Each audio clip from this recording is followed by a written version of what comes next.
I am the Whistler, and I know many things, for I walk by night. I know many strange tales hidden in the hearts of men and women who have stepped into the shadows. Yes, I know the nameless terrors of which they dare not speak.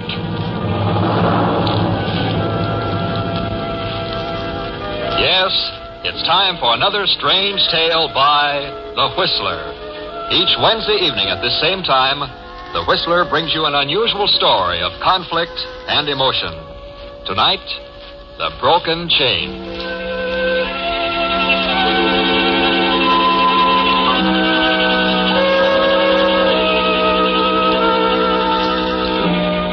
The thought had first occurred to him 6 months ago. And of course, he'd shuddered a little and cast it out. Of course. Arnold Stanton, respectable businessman, citizen taxpayer, would be horrified at such an idea. So he went back to his routine and resolved never to let himself think about it again. But in spite of him, the thought did come back 2 weeks later. Then only a week after that. Then at more frequent intervals until he found it popped into his head at least once every day. It was worse on weekends, when he had to be with Evelyn all the time, when her helplessness, her utter dependence on him for everything rose up and almost smothered him. By now, the thought didn't seem so horrible anymore. It had attained a kind of normal, logical quality, and he found he liked to dwell on it, like a problem in mathematics. In short, Arnold Stanton was ready to murder his wife.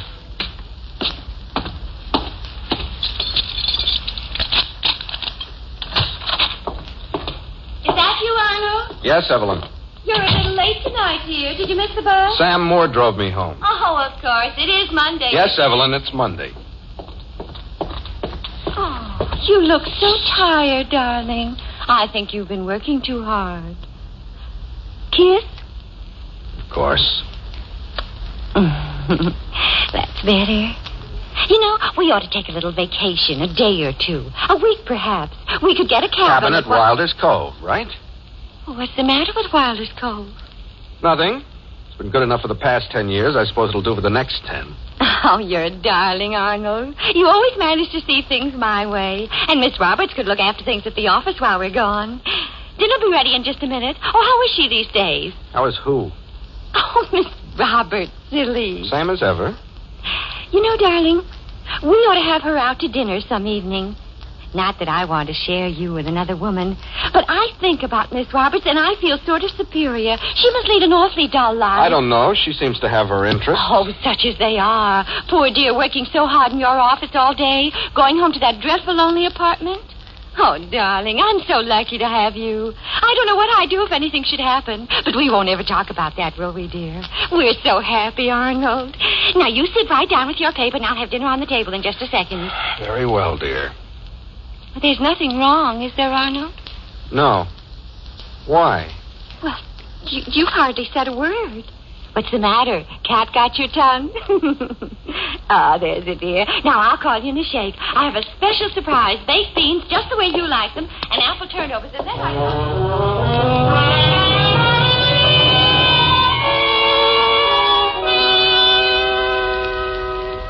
Yes, Arnold, this Monday night is different from all the rest. 6 months ago, it was just a vagrant, horrifying idea. Now it's an obsession, isn't it? It's a terrible decision, Arnold. And there's no one to talk it out with. No one in whom you can confide. You sit there staring at the newspaper without seeing it. Thinking how you hate her and the senseless prattle you've had to listen to for 10 years across the dinner table. But you can't walk out, Arnold. That's the strange part of it. You've decided it would be too cruel to walk out. She leans on you.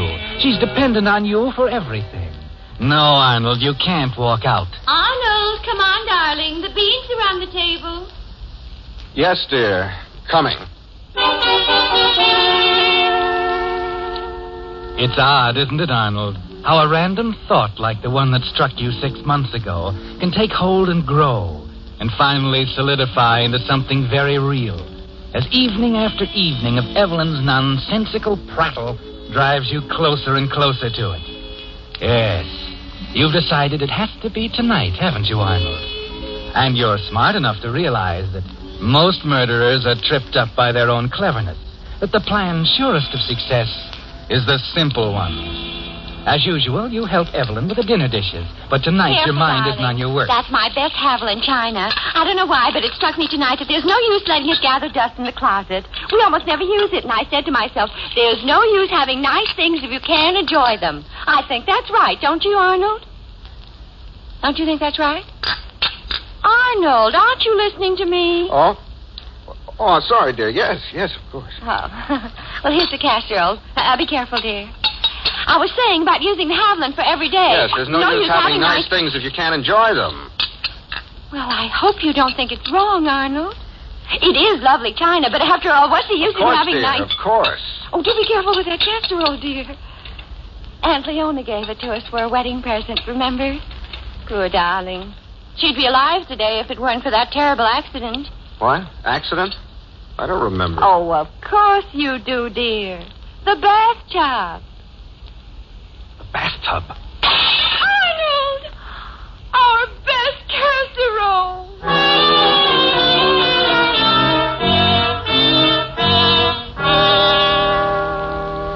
You try and comfort Evelyn, but she's heartbroken. Her best casserole, Arnold. You do feel sorry for her, don't you? It's clear now that you could never leave her. Why, that would be more cruel than the other way. So there's going to be an accident, isn't there, Arnold? A simple, ordinary accident. Like Aunt Leona's in the bathtub tomorrow morning. Everyone knows she sleeps late. That you always have breakfast in town. That you're at the office working before she gets up. It's 10 o'clock, dear. Time we were in bed. I suppose so.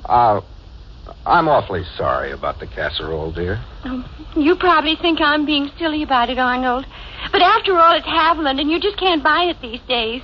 It simply isn't to be had, and it's the only thing Aunt Leona gave us. You do understand, don't you, I'll try Arnold? and find another one tomorrow. Oh, it's no use, Arnold. Haviland just Let me try, dear.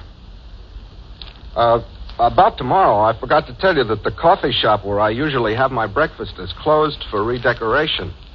I was wondering if you'd mind getting up early tomorrow and fixing me a little breakfast. Why, I'd love to, dear. You know I love waiting on you. Yes, I know. Oh, it'll be fun, Arnold. We'll have hot cakes and sausages and eggs and... Oh, my, I am sleepy. Well, I better run up to bed if I'm to get up with the birds. Oh, it'll be fun, Arnold. I think it'd be nice if we did it more often. Perhaps it would. Good night, darling. And you do understand yes, about Evelyn, the I do understand about the casserole.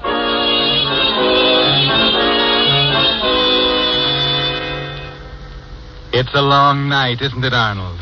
The longest night you ever spent in your life.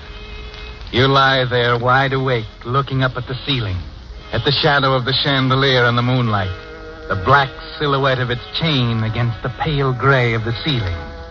Yes, Arnold, a chain. That's what you're going to do tomorrow morning, isn't it? Break the chain. Smash it into 1,000 pieces. Huh? Oh, Evelyn. Are you awake, Evelyn? She's gone. She's downstairs. I'm too late. I should have known she...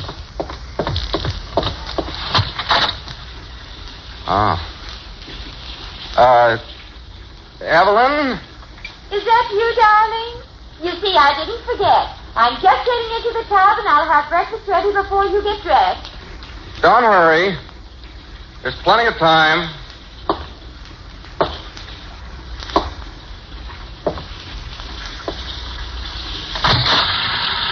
Excuse me, dear. There's just one thing before I go downstairs.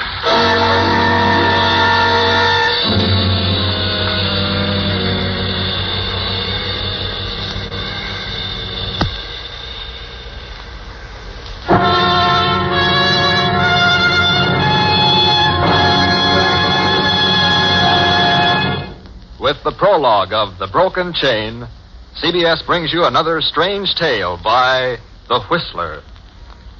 You know, when you mix nitric acid and glycerin together, you get a pretty explosive combination. And when you add an unlimited supply of gasoline to that tired pre-war car of yours, the result can be just as dangerous. 15,750 people died on the country's highways during the first 6 months of this year. 40% more than the same period last year. And the toll is rising daily. Remember, the next time you get into your car, that it can't always happen to the other fellow. And don't take a chance. Have your lights and brakes checked regularly. And then keep a cautious foot on that accelerator, just to make sure. Now, back to The Whistler.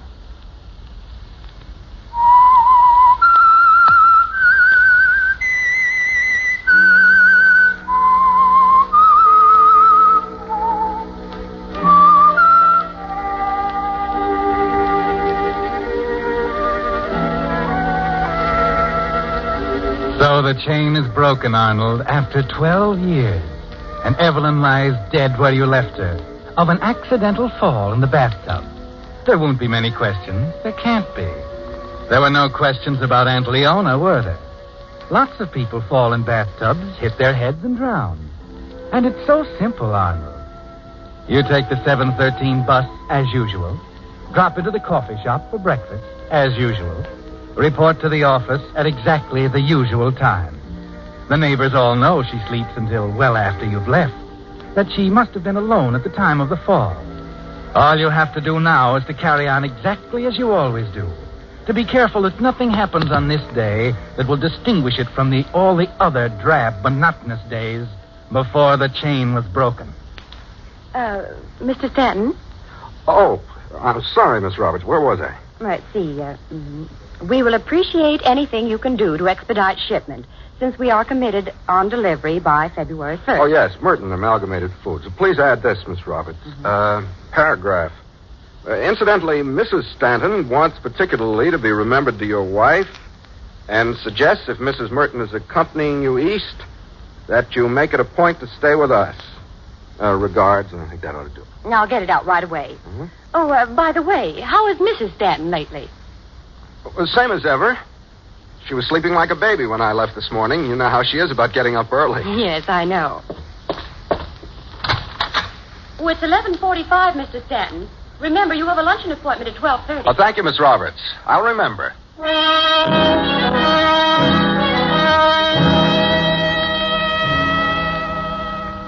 11:45, Arnold.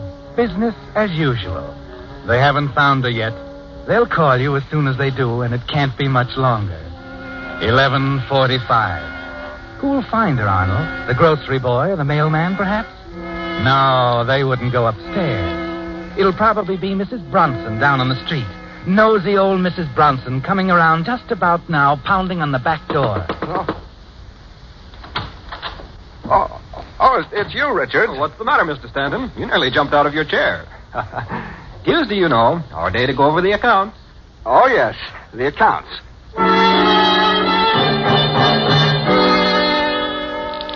Business as usual, Arnold. Everything you do this day is going under a microscope. Richards will remember how you jumped just then. Concentrate on the figures, Arnold. 1944-45, our account with Great Western Stores amounted to $72,800. But you can't concentrate, no matter how hard you try. Mrs. Bronson will knock on the back door and no one will answer. But how will she get in to discover Evelyn? Did you leave the door unlocked, Arnold? You were so excited that you might have forgotten. That would mean you'd have to find her yourself tonight when you come home. No, I can't do that. What was that, Mr. Stanton? Oh, I'm sorry, Richard. You said you couldn't do something. Yes. I mean, I can't spend any more time on the reports right now. Would you mind leaving them here so I can check them this afternoon? Is anything wrong? No, nothing's wrong, Richard. Please go now.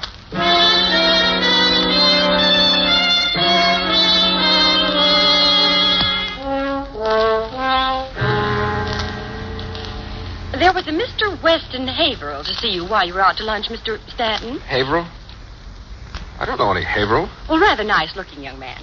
Was he here on business? Well, he said it was personal and quite important. I see. Anything else? No. Were you expecting anything? No, Miss Roberts. Nothing. Oh, well, here's your letter to Mrs. Merton. I included that additional paragraph about your wife and... Oh, that reminds me. Huh? Reminds you of what? Oh, I'm sorry. There was another message while you were out to lunch, and I don't know how I could have overlooked it. It was right on my pad. What was it, Miss Roberts? Well, it was nothing urgent or anything like that. What was the message? It was from your wife. She said she's playing bridge at Mrs. Bronson's and may be late getting home this evening. She didn't want you to worry about her. That's all. Don't faint now, Arnold. You don't want Miss Roberts to see you faint. What she said wasn't so remarkable, just an ordinary telephone call. Business as usual, Arnold. Wait until she gets out of the room. You better say something, anything. Thank you, Miss Roberts. Oh, not at all. If you'll sign the letter. Yes, of course. There you are. Thank you.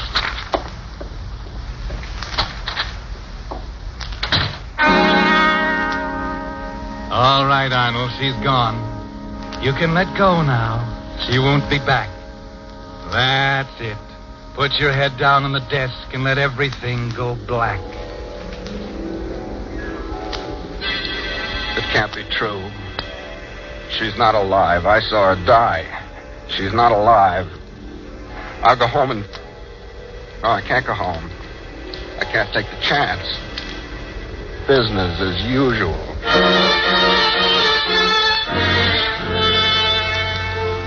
Miss Roberts might have made a mistake, Arnold. Perhaps the message came in yesterday, a week ago.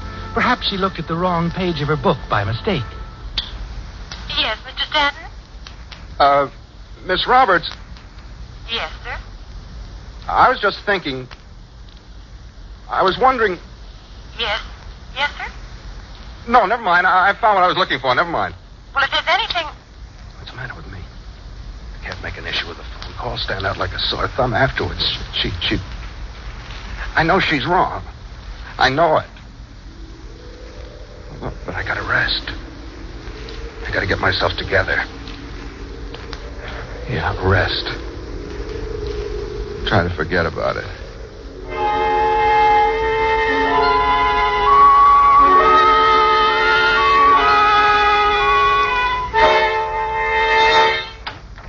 Why, Mr. Stanton. What? Are you still here? Well, it's after 5. Oh, I must have dozed off. I've been working a little too hard lately. Mr. Stanton, is something wrong? No, why? Well, you've acted so strangely all What's day. so strange about a man getting tired and falling asleep? I don't know, Mr. Stanton. I'm sorry. I'm sorry, too, Miss Roberts. It's late now. It's after 5. You better run along. I'm going, too. I don't want to be late. Evelyn will be waiting dinner, and I thought I told you, Mr. Stanton. She's playing bridge. Oh, yes, that's right. I forgot. By the way, Miss Roberts. Yes? Were there any other calls this afternoon? Oh, I'm glad you reminded me. Mr. Averill called again and said not to disturb you, that he'd see you tonight at home.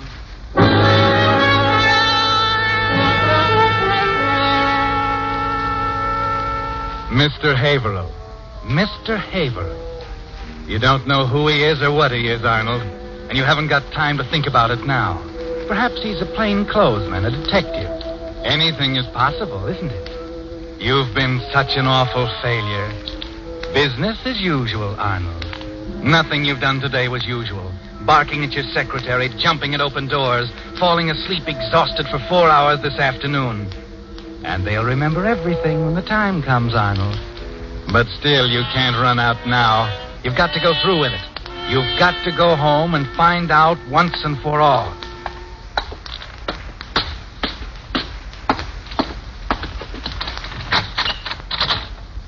I did leave it unlocked.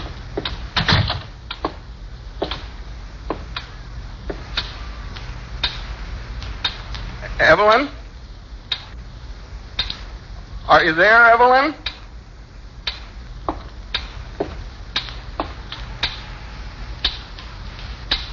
Evelyn?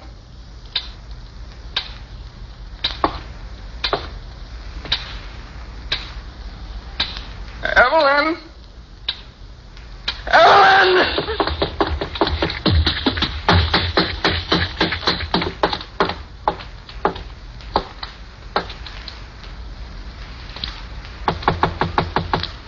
Evelyn?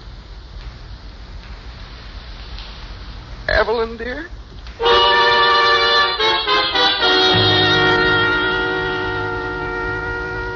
You stop with your hand on the bathroom doorknob. Somehow you can't go in and face it. Not yet. Not until you're sure, Arnold. The answer is just inside the door on the right. But you can't take it right now. You stand there for a minute, not thinking, not moving, feeling the pulse pound in your temples. And then you find yourself fumbling for a cigarette. Gotta take it easy. Cigarette. You tear it to pieces trying to get it out of the package. And then find you have no matches, so you skip the cigarette for the time being.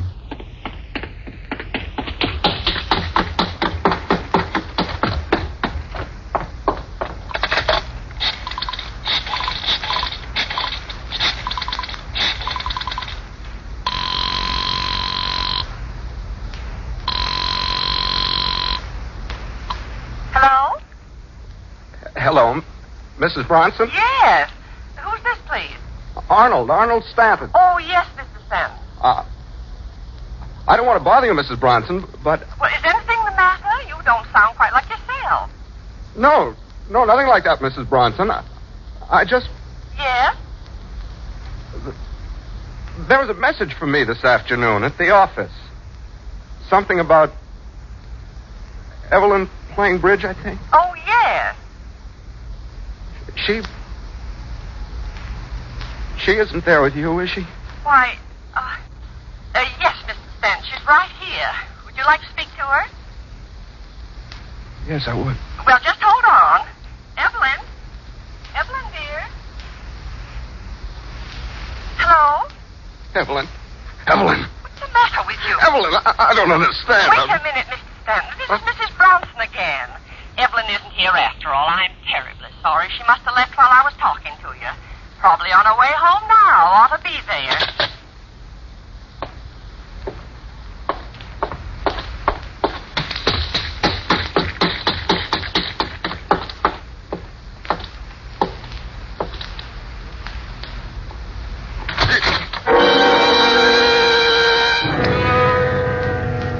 There she is, Arnold, just as you left her this morning.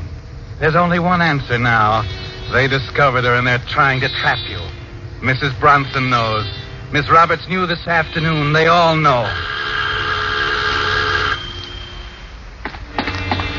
You run to the window at the end of the hall and look down onto the porch. A tall, serious young man is waiting at the front door. You know who he is, don't you, Arnold?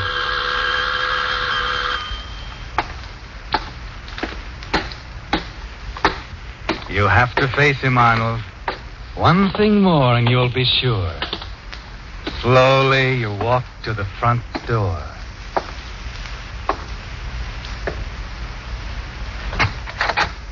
What is it? What do you want? I'm sorry, Mr. Stanton. Get it over with. What do you want?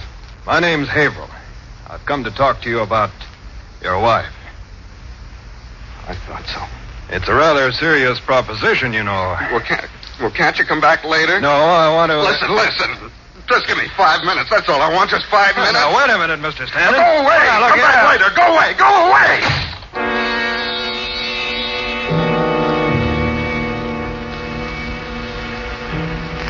It's a mile across the living room to your desk, and the pistol in the middle drawer. You'd given it to Evelyn, Arnold, because she was afraid while you were away at the office. Because she couldn't stand being without you alone. You take it out. Notice how cold it feels in your hand. Check the breech and find it's loaded, ready to go. You're tense now as you sit down in the easy chair by the fireplace. 4 minutes left, Arnold, and you won't need all of it. The heat of your hand has warmed the handle. It feels more natural there. You look at it for a moment, then raise it slowly. Your hand tightens on the trigger.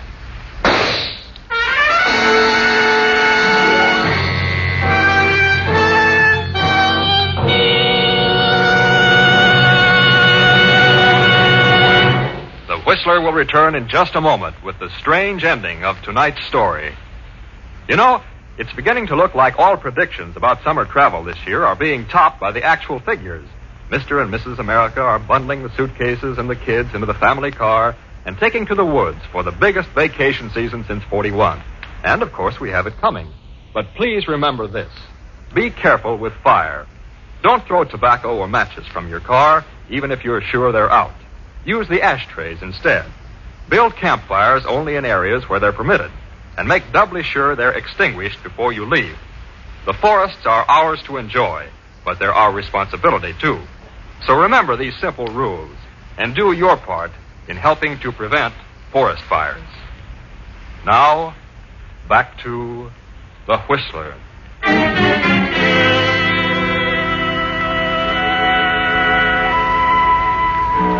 So the chain was broken, Arnold. Not in one place, but in two. Mrs. Bronson, of course, was the first to discover it. She'd been concerned over the way you sounded on the telephone and had hurried over to find you sprawled in the easy chair by the fireplace. A half hour later, Sergeant Cook was there, too, and the pieces began to fit together. Now, Mrs. Bronson, you say you know something about all this? Yes, in a way, I feel sort of responsible. Responsible? Well, you see, Mr. Stanton called me just before it happened, and, well, I told him Evelyn was at my house. Oh, I know I shouldn't have, but Evelyn was such a dear friend of mine, and... Well? Well, I don't think I was a party to it. I never really approved. But there was this other person, Mr. Haverhill. Mr. Weston Haverhill? Yes, Evelyn had been seeing him for some time. I told her she was very wrong. That the least she could do would be tell her husband she was in love with someone else. But she felt so sorry for Arnold. Said he was so dependent on her. Yes? Mr. Haverhill wanted to have it all out with Arnold, to be above board about the whole thing. But Evelyn couldn't face it. So I covered up for her. What do you mean, covered up for her? Well, Evelyn and Mr. Haverhill were going to spend the day together, something special. And I called Mr. Stanton's office and pretended I was Evelyn. Said she was at my house playing bridge. Then when he got home, found she wasn't there, he called me to check up on her. And you told him the same thing? Yes, I told him she just left. What else could I do? It must have been a terrible shock when he found her there in the bathroom. Yes. Arnold couldn't stand it, poor man. He just had to be with her. You know, Huh? it makes sort of a perfect ending. He never would have been happy without her. He loved her so.